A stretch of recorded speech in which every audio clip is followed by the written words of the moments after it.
तो दोस्तों आज हम फिर से आपके लिए लेकर आए हैं देश दुनिया की तमाम ताजा बड़ी खबरें। सबसे पहली बड़ी खबर में आपको बताएंगे दोस्तों कि सीरिया में ईरानी दूतावास पर हमला करना इजराइल को पड़ा भारी। ईरान ने अंतर्राष्ट्रीय कोर्ट में इजराइल के खिलाफ किया मुकदमा। सीरिया में ईरानी दूतावास पर हमले को बताया गलत। इजराइल के प्रधानमंत्री को जेल में डालने की कर दी मांग। नेतन्याहू के लिए झटका।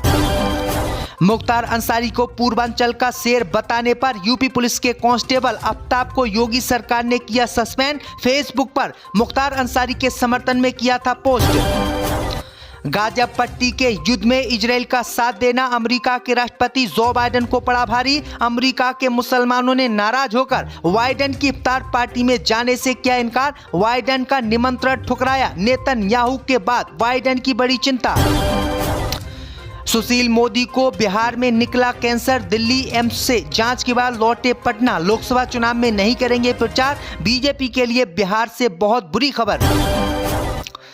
राहुल गांधी के पास निकली 20 करोड़ की संपत्ति। हलफनामे में किया खुलासा। राहुल गांधी के पास कैश में है सिर्फ 55,000 रुपये। कांग्रेस पार्टी ने बीजेपी के 400 सीटें जीतकर संविधान बदलने का लगाया आरोप। कहा बीजेपी इसीलिए 400 सीटें जीतने का कर रही है दावा। आप नेता संजय सिंह ने मनीष सिसोदिया की पत्नी सीमा से की मुलाकात। पांव छूकर लिया आशीर्वाद। बोले केजरीवाल मनीष सिसोदिया जल्द आएंगे बाहर। तो दोस्तों सभी खबरों को आपको एक एक कर बताने वाले हैं। वीडियो को लाइक कर चैनल को सब्सक्राइब कर दें। इसी बीच पर तो दोस्तों अगली खबर की ओर। तो सीरिया में ईरानी दूतावास पर हमला करना इजराइल को पड़ा भारी। ईरान ने इजराइल को अंतर्राष्ट्रीय कोर्ट में मुकदमे की दी धमकी। जय दोस्तों आपको बता दें कि गाजा पट्टी में जंग के बीच ईरान और इजराइल के रिश्ते तनावपूर्ण हो गए हैं और इन दोनों ही देशों में कभी भी जंग छिड़ सकती है। दरअसल आपको बता दें कि कल ही सीरिया में ईरानी दूतावास पर इजराइल की सेना ने एयर स्ट्राइक की थी, जिसमें ईरान के 7 कमांडरों की मौत हो गई थी। इसी मौतों से आग बबूला हुए ईरान ने इजराइल से 48 घंटे में बदला लेने की कसम खाई थी और अब ईरान ने इजराइल के खिलाफ अंतर्राष्ट्रीय कोर्ट में मुकदमे की धमकी दी है। ईरान के कानूनी मामलों के उपाध्यक्ष मोहम्मद दहकान ने ऐलान किया है कि सीरिया में ईरानी दूतावास पर हमले करने के खिलाफ इजराइल के खिलाफ अंतर्राष्ट्रीय कोर्ट में ईरान मुकदमा करेगा और इजराइल के खिलाफ मुकदमा करके इजराइल के प्रधानमंत्री नेतन्याहू को जेल में डलवाएगा। वहीं आपको बता दें कि ईरान के मुकदमे की धमकी देने के बाद इजराइल की मुश्किलें बढ़ गई हैं, क्योंकि इजराइल पर पहले ही अंतर्राष्ट्रीय कोर्ट में कई देशों ने गाजा पट्टी में जंग को लेकर मुकदमे डाल रखे हैं। अगर ईरान भी इजराइल पर यह मुकदमा कर देता है तो इजराइल के प्रधानमंत्री नेतन्याहू को जेल हो सकती है और कभी भी नेतन्याहू गिरफ्तार हो सकता है। इसी बीच पर तो दोस्तों अगली खबर की ओर। तो मुख्तार अंसारी को पूर्वांचल का शेर बताना उत्तर प्रदेश पुलिस के कांस्टेबल को पड़ा भारी। योगी सरकार ने किया सस्पेंड। जय दोस्तों आपको बता दें कि मुख्तार अंसारी की मौत के बाद सोशल मीडिया पर मुख्तार अंसारी के पक्ष और विपक्ष में पोस्ट करने में लोग जुटे रहे। इसी बीच चंदौली में पुलिस लाइन में तैनात एक कांस्टेबल आफ्ताब आलम ने भी अपने फेसबुक अकाउंट पर अंसारी के पक्ष में लिखा और उसे मसीहा करार दिया। चंदौली के अपर पुलिस अधीक्षक अनिल कुमार सिंह ने सिपाही आफ्ताब आलम को ऐसा करने पर उत्तर प्रदेश पुलिस से सस्पेंड कर दिया। वहीं आपको बता दें कि उनके खिलाफ कार्रवाई भी शुरू कर दी है। दरअसल आपको बता दें कि मूल रूप से बलिया निवासी सिपाही आफ्ताब चंदौली में पुलिस लाइन में तैनात है। मुख्तार के निधन के बाद जनाजे में उमड़ी भीड़, मिट्टी दिए जाने सहित अन्य फोटो उन्होंने अपनी फेसबुक अकाउंट पर डाला और बाहुबली नेता मुख्तार अंसारी को जो है पूर्वांचल का शेर बताया। ये वीडियो और उनके फोटोज वायरल हुए, जिसके बाद योगी सरकार ने आफ्ताब को सस्पेंड कर दिया है। इसी बीच पर तो दोस्तों अगली खबर की ओर। तो लोकसभा चुनाव से कांग्रेस पार्टी को लगा झटका। गौरव वल्लभ ने पार्टी से दिया इस्तीफा। जय दोस्तों आपको बता दें कि लोकसभा चुनाव से पहले कांग्रेस पार्टी को बड़ा झटका लगा है। कांग्रेस के सीनियर नेता और प्रवक्ता गौरव वल्लभ ने कांग्रेस पार्टी के सभी पदों से इस्तीफा दे दिया है। उन्होंने सोशल मीडिया पोस्ट में अपना इस्तीफा पोस्ट करते हुए पार्टी छोड़ने का कारण भी बताया है। उन्होंने कहा है कि वह सनातन विरोधी नारे नहीं लगा सकते और न ही सुबह शाम देश के वेल्थ क्रिएटर्स को गाली दे सकते हैं, इसलिए वह कांग्रेस पार्टी की प्राथमिक सदस्यता के साथ साथ सभी पदों से इस्तीफा दे रहे हैं। दरअसल आपको बता दें कि गौरव वल्लभ कांग्रेस पार्टी के सबसे बड़े मीडिया प्रवक्ता थे और वो लगातार कांग्रेस पार्टी का पक्ष रख के बीजेपी के पसीने छुड़ाते थे, लेकिन लोकसभा चुनाव से पहले गौरव वल्लभ ने पार्टी से इस्तीफा दे दिया, जो कांग्रेस पार्टी के लिए बड़ा झटका माना जा रहा है। इसी बीच पर तो दोस्तों अगली खबर की ओर। तो गाजा पट्टी में जंग के बीच इजराइल का साथ देने वाले अमेरिका के राष्ट्रपति जो बाइडेन को लगा झटका। गाजा में युद्ध को लेकर मुस्लिम नेताओं ने अमेरिका के राष्ट्रपति की इफ्तार पार्टी का निमंत्रण ठुकराया।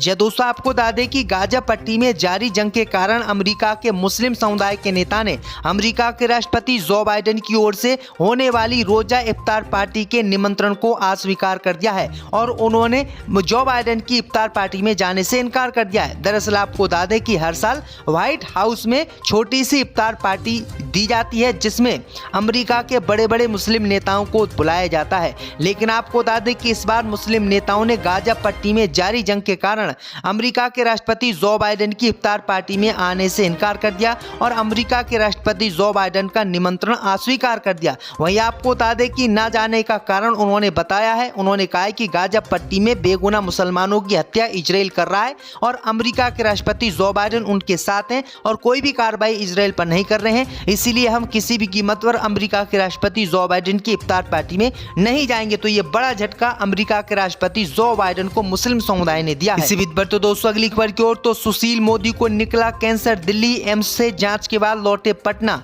जी दोस्तों, आपको बता दें कि बिहार के पूर्व उप मुख्यमंत्री और भाजपा नेता सुशील कुमार मोदी को कैंसर हो गया है। बीमारी से जूझ रहे सुशील मोदी इलाज की वजह से लोकसभा चुनाव में प्रचार नहीं करेंगे। दिल्ली एम्स में जांच के बाद मोदी बुधवार की शाम पटना पहुंचे हैं। उन्होंने सोशल मीडिया पर पोस्ट करके बताया है कि पिछले 6 माह से कैंसर से संघर्ष कर रहा हूं, अब लगा कि लोगों को बताने का समय आ गया है। लोकसभा चुनाव में कुछ नहीं कर पाऊंगा, प्रधानमंत्री मोदी को सब कुछ मैंने बता दिया है। देश, बिहार और पार्टी का सदा आभार और सदैव समर्पित रहूंगा। दरअसल आपको बता दें कि सुशील मोदी बिहार में बीजेपी के सबसे बड़े नेता हैं। इसी साल उनकी राज्यसभा की सदस्यता खत्म हुई थी। बीजेपी ने उन्हें दोबारा राज्यसभा का सांसद नहीं बनाया था और अब लोकसभा चुनाव में भी उनको टिकट नहीं दिया। इसी बीच पर तो दोस्तों अगली खबर की ओर, तो राहुल गांधी के पास से 55,000 का कैश, कितने करोड़ की है संपत्ति, हलफनामे में किया खुलासा। जी दोस्तों, आपको बता दें कि कांग्रेस नेता राहुल गांधी ने बुधवार को केरल के वायनाड में लोकसभा चुनाव के लिए अपना नामांकन दाखिल किया, जहां से वह मौजूदा सांसद भी हैं। राहुल गांधी द्वारा दायर हलफनामे के अनुसार उनके पास शेयर बाजार में 4.3 करोड़ रुपए का निवेश है, 3.81 करोड़ रुपए का म्यूचुअल फंड जमा है और एक बैंक खाते में 26.25 लाख रुपए हैं। 53 वर्षीय नेता ने वित्तीय वर्ष 2022-23 के दौरान 55,000 रुपए नकद, 1,02,78,680 रुपए की कुल आय की भी घोषणा की है। राहुल गांधी के पास 15.2 लाख रुपए के सोने के बॉन्ड भी हैं। उन्होंने राष्ट्रीय बचत योजनाओं, डाक बचत और बीमा पॉलिसी सहित अन्य में 61.52 लाख रुपए का निवेश किया है। हलफनामे के अनुसार पूर्व कांग्रेस प्रमुख की आभूषण संपत्ति कीमत 4.2 लाख रुपए है। उनकी चल संपत्ति का कुल मूल्य 9.24 करोड़ रुपए है, जबकि उनकी अचल संपत्ति का कुल मूल्य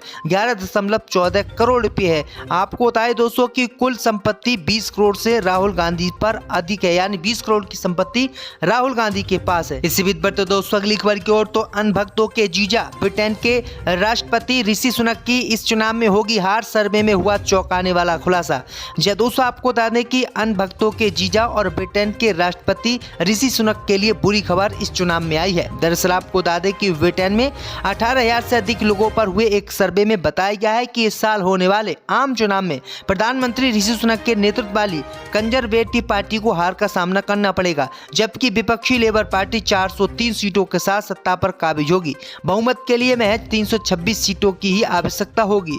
दरअसल आपको बता दें कि इससे पहले जो चुनाव हुए तो उसमें ऋषि सुनक जीत गए थे, उनको प्रधानमंत्री भी ब्रिटेन का बना दिया गया था, लेकिन इस बार वो चुनाव हार रहे हैं। इसी बीच पर तो दोस्तों अगली खबर की ओर, तो कांग्रेस पार्टी ने बीजेपी पर संविधान बदलने के प्रयास का लगाया आरोप। जय दोस्तों, आपको बता दें कि कांग्रेस पार्टी ने आरोप लगाया है कि प्रधानमंत्री मोदी और भाजपा के नेता लोकसभा चुनाव में 400 और मध्य प्रदेश में 29 सीटें जीतने का दावा कर रहे हैं। भाजपा के लोग 400 सीटें लाकर देश का संविधान बदलने के प्रयास में हैं। जो लोग बाबा साहब का संविधान बदलने के पक्षकार नहीं है, वह कांग्रेस के साथ खड़े हैं और जो लोग संविधान बदलवाना चाहते हैं वे भाजपा के पक्ष में होंगे। उन्होंने कहा कि प्रधानमंत्री मोदी कहते हैं कि कांग्रेस केवल गांधी परिवार के भरोसे चल रही है। गांधी परिवार ने अपना काला धन स्विस बैंक में छिपाया है। प्रधानमंत्री मोदी ने देश का काला धन स्विस बैंक से लाकर लोग को 15-15 लाख रुपए देने का वादा किया था। भाजपा सरकार ने नोटबंदी की। देश के करोड़ों लोग नोटबंदी में परेशान रहे, लेकिन आज तक लोग के खाते में 15-15 लाख रुपए नहीं आए। आए। इसी बीच बढ़ते दोस्तों अगली खबर की ओर, तो संजय सिंह ने मनीष सिसोदिया की पत्नी सीमा से की मुलाकात, पांव छूकर लिया आशीर्वाद। जी दोस्तों, आपको बता दें कि आम आदमी पार्टी के राज्यसभा सांसद और पार्टी के वरिष्ठ नेता दिल्ली आबकारी मामले में करीब 6 महीने बाद तिहाड़ जेल से छूटने के बाद सबसे पहले सीएम अरविंद केजरीवाल के आवास पहुंचे। वहां पर सुनीता केजरीवाल से मिलने के बाद संजय सिंह सीधे दिल्ली की शिक्षा व्यवस्था में क्रांतिकारी बदलाव लाने वाले पूर्व शिक्षा मंत्री मनीष सिसोदिया की पत्नी सीमा सिसोदिया से उनके आवास पर मिले। उन्होंने सीएम सिसोदिया का पांव छूकर आशीर्वाद भी लिया। आप इस मुलाकात को लेकर पोस्ट में लिखा है कि ये आपका परिवार है। आप सांसद संजय सिंह जी के फर्जी केस में जेल से बाहर निकलकर सबसे पहले दिल्ली के सीएम के परिवार से मिलने उनके आवास पहुंचे। वहां पर उन्होंने मुख्यमंत्री की धर्मपत्नी सुनीता केजरीवाल से मुलाकात की और उनके पांव छूकर आशीर्वाद लिया।